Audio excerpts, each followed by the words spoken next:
Welcome to Life and Love in the Q, a podcast for the LGBTQIA2S plus community, those who support them, and those who just want to learn more. Together we share the stories and the science of the space and grace to live life in full color. I'm Jillian Abbey, proud lesbian and mother, Hay House author, queer blogger, and TikTok something or other. And I'm Treisha Peterson. I'm an LGBTQ ally, proud mom of 6, professor and researcher of identity and the social narratives that impact the way we live and love. So open your mind, open your heart, and welcome to Life and Love in the Q. Hello, Jill. It feels like it's been forever since you and I have chatted. I know, and yet we do it every Tuesday. I know. Just kidding. That's when they launch. It has been a while since we've chatted. We've got things to catch up on, friend. We have a lot, but before we get started, I want to check in. Tell me about your scheduling pause and stillness time into your calendar. How's that going? Oh, it's been a magical dream having all of this rest and relaxation time in my life. In fact, a friend who listens to our podcast caught me at Carline today at school, and she said, "How's it going? You getting your toes in the sand? Are you all relaxed?" And I looked at her and I'm like, I don't even know what day of the week it is. So no, unfortunately, I have not taken my own advice and your advice and our pod advice yet. Growth mindset. I plan to get there. But in the past week or so, my life has been mayhem and foolishness in the best of ways. I've been having so much fun. So that's good, but it's been busy fun. How about yourself? So you know what? I started researching again, which brought my heart so much joy. And I research outside on my desk. So even though it's not necessarily like scheduled in rest or pause, it is scheduled in pleasure. Because to be honest, I love research. And if I can sit outside and research, it gives me permission to like stop and think. So like I'll read a chapter or a paragraph maybe or a chapter, and then I actually put the book down and like sit there and reflect on it. So I can't say that I'm putting my toes in the sand anywhere, but I can say that I've changed where I'm reading so that I'm just kind of already infusing that pause time in. So yes and no. I love it. I love it when you talk nerdy to us. I just love research. I'm like, oh, you're so cool. I love you. Okay.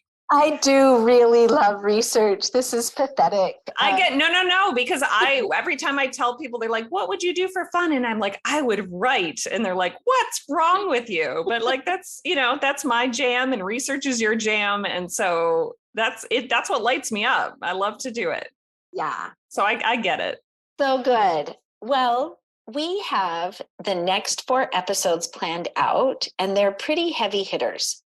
We spent a month talking about my story, which I think was lots of information, but maybe a little bit more lighthearted and playful. And then we spent a month talking about your story and the launch of your book, which we had some great information, but it was a little bit more playful. The next 4 weeks, we're going to talk about some pretty heavy things. We're going to talk about privilege and why it matters to be able to recognize your own privilege. We're going to talk about how uncertainty in families and communities can actually create a lot of trauma, especially in the LGBTQ coming out process. We're going to talk about neurodiversity and how that impacts the LGBTQ experience. And we're going to talk about triangulation, which is a huge, huge concern when we're specifically talking about LGBTQ youth who have come out to maybe one family member, but not to the entire family, and how that can impact the stability of the family unit and how to help families navigate that. So our next 4 topics are pretty heavy hitters. So I kind of thought that a good segue to the next couple of weeks would be if you would tell us a little bit about this fun, crazy foolishness, mayhem that you've been in, because I'm freaking curious to know what you've been up to. Your book launched and you are now famous. tell that to my kids as I air fry their chicken nuggets for them. Yeah, life has been so Out of the interesting. cereal box. Right, exactly. Don't you know I'm famous? I'm not famous, but life has been really cool since the book launched. And I've met so many amazing people and have gotten such cool feedback on the book. I especially love the feedback I get from people who are not part of the LGBTQ community and people who are friends of mine who were reading the book out of courtesy and kindness to me. And then they're like, wow, I did not expect to see my life experiences in this story. And I don't mean that I use them by name in the book because they're friends of mine, but they're people who could see themselves reflected in my story aside from the queer piece of it. And I even had a friend point out to me, she said, your tagline on the book of facing big fears, living hard truths, and loving myself fully. She's like, if you just took off the out of the closet, this becomes the book for so many people in midlife. And I was like, how did I not think of that? That's genius. I totally agree. And when I got to read it, I felt the same way. My story's here. Yeah. So I agree. You wrote an amazing book. Well, thank you. I'm glad you're a part of it. But so what was extra cool this weekend, though, is that Hay House, who was my publisher for the book, did their big I Can Do It conference in Tampa, Florida. I'm so jealous of you. And Tampa is my hometown. I was like, thank you, energies, spirits, whatever the heck, logistics person, whoever made this happen, that this conference is a month after my book comes out in my hometown. Thank you so much. It was awesome. And it was like going to a meeting of the X-Men or like a superhero meeting, because you have like so many of my heroes whose books I have in my bookshelf, that I got to see them and meet them and hear them speak. And I'm pretty sure Rebecca Campbell doesn't have feet. She just kind of like glides or floats across the floor. It was amazing. And so there were 3 moments or 3 speeches during the event that I went to that kind of really impacted me and brought me back to myself and my purpose, and kind of reminded me who I was. Because the other thing I noticed too, when I went to the event and I was surrounded by all these other Hay House authors, is I found myself looking at them and going, how do I act like a Hay House author? Like, how is a Hay House author supposed to act? And the reality is so many of them are mediums and talk to angels and do energy work. And I'm like, that's not who I am in the first place. Like, I am a storyteller. Yeah. And so I realized quickly that trying to mirror or imitate them was just not true and authentic to me. And always be yourself. I know it's so easily said and a challenge to do. But yeah, so the first session that I really loved that I got to sit in on was with Nancy Levin, who is just such an incredible human. And I loved her book, Jump and Your Life Will Appear, because I thought that paralleled my book a lot. But so Nancy told us a story about her life and a lot of what she shares in the book, Jump. But she also talks a lot about boundaries. And the thing she said that really stuck out to me is that other people can't cross our boundaries. We are the ones who cross our boundaries to meet them. Yeah, and I was like, whoa. People don't understand that.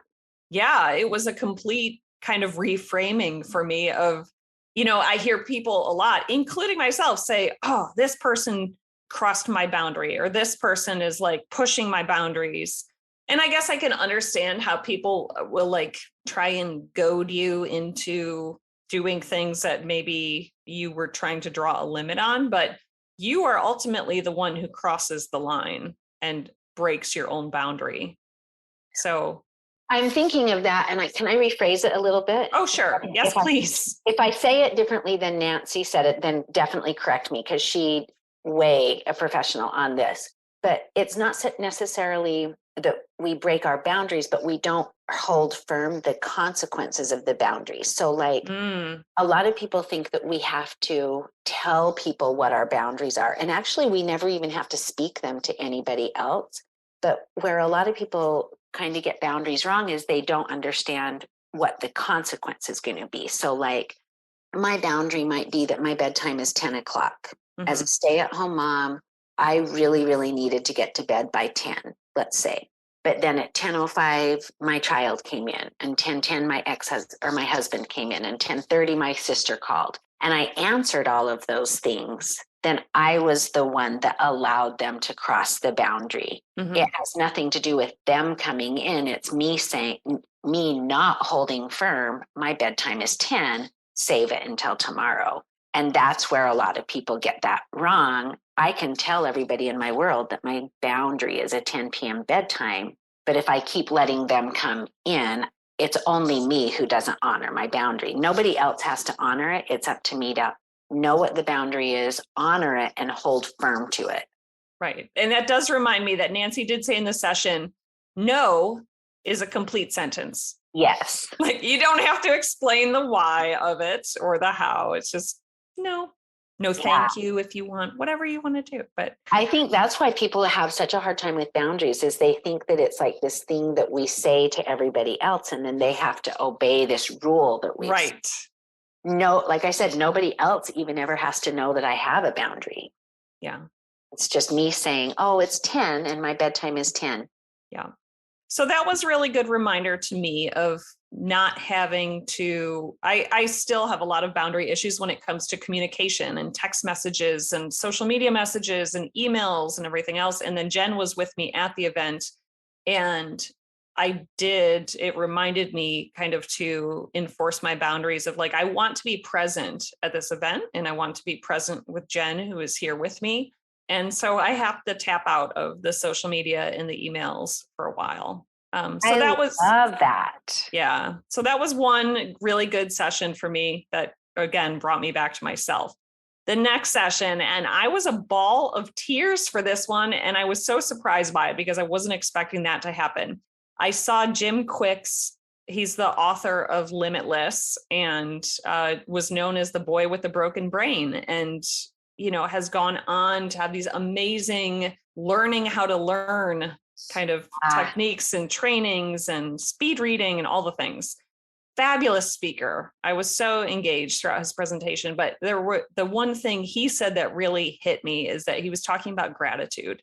And he said, what if the only things you had tomorrow were the things you showed gratitude for today? And I love that because I know that in the past, sometimes I've struggled to find things to be grateful for. And I've talked to other people who just say, my life is falling apart. What am I supposed to show gratitude for right now? But when you reframe it as thinking about like, well, what if all of this was gone tomorrow? What are you grateful for? And then you start getting down to the granular of like, well, this old pair of flip-flops, I'm still going to need something on my feet tomorrow. So I'm grateful for that. And this bed that I sleep in at night, I'm thankful for that. And, I really loved that perspective of what if you didn't have it anymore?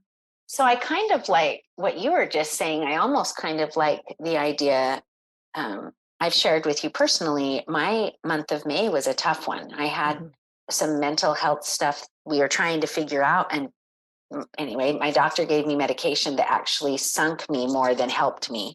So I really had a lot of lows in May, but I like the idea of going to bed and if nothing else, being able to say, well, what do I for sure want to have tomorrow morning when I wake up?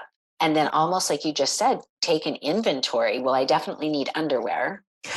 Or not, whatever your style is. Whatever your style. I guess if I'm going to yoga, I do commando that.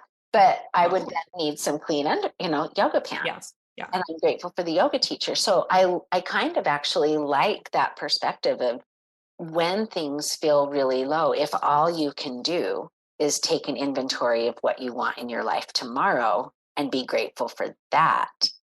When you're low, it's hard to think positive. Yeah. It's hard to be grateful. Yeah. So I love that perspective. That's awesome. I did too, because I remembered how desperate and sad and just kind of the state of despair I was in at certain points. And, even when you think about the fact like, well, I could walk outside and the sun is shining. What if I didn't have the sun shining anymore? I mean, as basic as you need. But it's right. There's always something that we can show gratitude for. And then I loved when he said too, what you appreciate appreciates. And that's something that I found to be very true in my life, especially financially speaking, where all these people are trying to manifest more money. And I definitely bought the books and listened to the tapes and the meditation on how to manifest more money. But for me, until I gave gratitude for whatever amount of money I had in my pocket or in my bank account, it wasn't going to appreciate until I appreciated what I had, even if it was so little. Oh my gosh, I love that. So you don't have to tell me, but based on your gratitude right now or yesterday, I'm thinking of my social media post from yesterday. What will be in my life tomorrow? What will be in your life based on what you're just grateful for right now? Like, can you think? Oh my gosh. So I have been giving a lot of gratitude for connection right now and the amazing people I've been able to meet. I've had so many interesting opportunities come across my inbox or my social media recently, things that I never dreamed in a million years would be a part of my life. And so I just keep welcoming connection and opportunity, and with people with good, loving, wonderful energy. And the people who are coming my way are exactly that. So how about you? Gosh, What you do know you? what? Right now, mine is friends and health professionals. I've got a lot of people right now on my team helping me get that mental health picture back. So I noticed yesterday my social media was all about just being grateful for the people and time. That's another thing I'm really grateful for right now is the people in my life and just the fact that I have this time that's been granted to me that is just it's just so precious beyond even anything that I can even put into words. I love that you recognize that, because yeah, time can be such a gift. Oh, So yeah. So people and time are mine. yeah, fabulous. Yeah. Um, the last session that really surprised me, I found myself really drawn to Sonia Choquette when I saw her, and I was like, what is this magical creature? I heard her name so many times before, but I was not familiar with her work. Now, I don't know who that is. Oh my goodness. She is the funniest, most adorable, most magical human being I think I've ever encountered. I am in love. I'm in love with her. Not in a romantic way. But All yes, right. Where's the call? she was amazing. And so she did a presentation that, oh my gosh, and now I'm even blanking on what the topic, I don't even know what the topic was that drew me in, but it ended up being a full out dance party multiple times. I mean, she played Wild Thing, she played Lady Gaga, and she even made her own disco song. It started with a disco song that she made that was 3 minutes and 40 seconds. And she said, for the next 3 minutes and 40 seconds, we are all going to dance. And every time you do this dance move, I want you to move in a different way. And I want you to change partners and keep dancing. And so we were all so, I don't know, what should I call it? White man at a wedding, like stiff kind of, we were having a little bit of a hard time at the beginning. And then by the end of 3 minutes and 40 seconds, it was all, I felt like this had turned into one of those ecstatic dance sessions where we are all just moving and grooving in every different direction and smiling at our neighbor, and we're out of breath and our hearts are beating out of our chest. And it was incredible. And we sat down and she talked about the fact that when we came into the session, we were all in our heads. Yeah. And intellectualizing everything that was happening at the conference. And she said, you need to get back into your body. We can't ignore the body. The body's not this vessel that we travel around in. The body is a very important part of who we are. And then she said a quote, and I'm not sure if it's hers or if she was quoting someone else. And if any of our listeners have heard this before, if you can let us know where this quote comes from. But she said, when the spirit leaves you, you lose your dance. And so that was just considering that, like, when we're children dance and move so easily. And they hear music, or even they don't hear music and they just want to sway and twirl and everything. They move their arms. They're very big and expressive. Yeah. And at some point in our life, we start to lose our dance. And so she said, if you want to call the spirit, the connection to the spiritual world, the energetic world back into your life, you have to be able to move freely and get your dance back. So it was a lot of dancing that I was not expecting. It was incredible.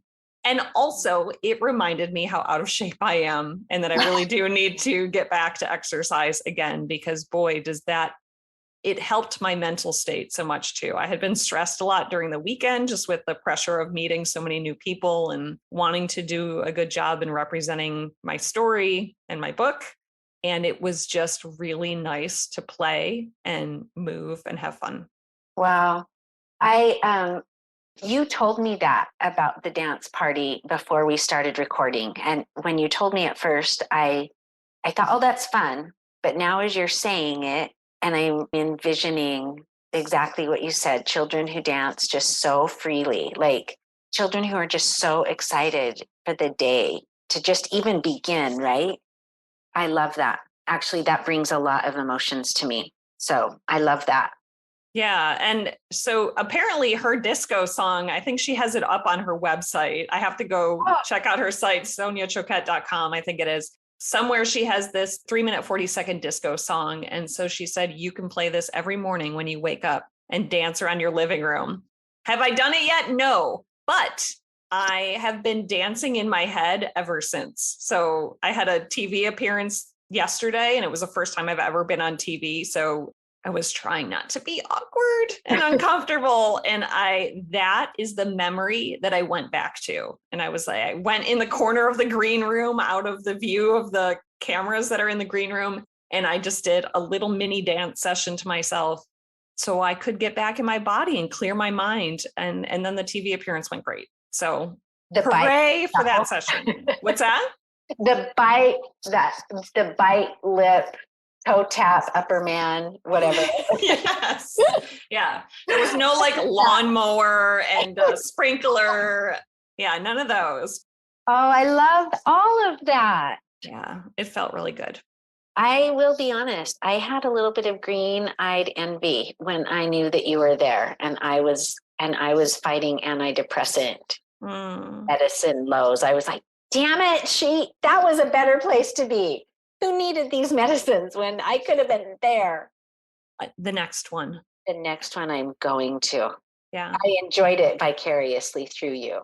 Yeah. It was really cool. It, again, like to what we spoke about in our last podcast about just taking time out for ourselves, whether that's rest. This was the opposite of a restful weekend, but this also fed my soul. I just walked out of it like a new energized baby person that was like, I can do it. I can take on the world. You know, I was doing a journaling activity a couple of days ago, and the thought that came to my mind, I was trying to think about play, because so many people have so many opinions about what qualifies as play. Like, it can't have intention, it can't have purpose. Like, there's so many rules about what play is. And I'm ironical that there's rules about play. So I was thinking, what is play to me? And it dawned on me that play actually is, which is why time is so important to me right now, but play is directly related to time for me. So to me, reading can be very playful if I get to sit by the pool and just read. Like, have you ever been reading a book and you do not want to put it down? The last thing you want to do is put that puppy down. And if you know you have to get up and feed the kids, you're like in this panic mode, right? Like, got to get as far as I can before I feed the kid. But you've got all day at the beach, and all of a sudden you can finish that whole book. So to me, and I feel that way about Disneyland, Disney World, going to the rodeo, going to a concert. If I feel rushed and frantic, no matter what the activity is, it's not playful. But if I've set everything aside and I've set the boundaries, I'm not picking up my phone, I'm not trying to capture the pictures for social media, photo ops, and I'm just present and in it, that's play to me, no matter what the activity is. So I feel like if it feeds your soul, it's still rest. Like, rest is the opposite side of hustle, right? Like, busy. stress, like all of those things. So if it feeds your soul, it doesn't matter how much you accomplished it, how many things you did or saw, it was still restful. Yeah, it was fabulous. It was a really good weekend. I am looking forward to hopefully some quieter weekends coming up, though it's Pride Month very soon. So that's not going to happen. Anyways, we'll figure it out. Well, I'm so happy for you. I'm so excited for you. And I'm just so proud of you. Oh, thank you, friend.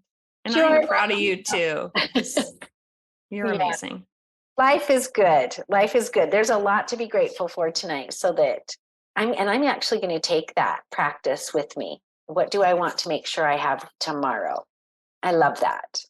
I'm grateful for our listeners. We are growing so rapidly now and reaching so many more countries across the world that I never imagined. So thank you too for everyone who's listening, for everyone who has shared our episodes. If you've rated them, if you've reviewed them, anything. I don't know what is going on right now, but we are catching fire and it is incredible. And I'm so grateful that our stories and other stories can touch listeners out there. And I hope we're doing our part to help make things a little bit better for everyone. So we need t-shirts. Okay. T-shirts. Okay. Well, I love you very much. I hope everybody had a great holiday weekend. We're just coming off of Memorial Day. So I hope everybody had a great holiday weekend, and we will be back with some heavy hitters. So I'm excited. Love you, friend. Hey, same to you. Have a great one. Thank you for listening to Life and Love in the Queue. If you enjoyed today's episode, please be sure to like, subscribe, and share. And if you have questions, contact us at lifeandloveinthequeue@gmail.com. Until next time, Q Crew.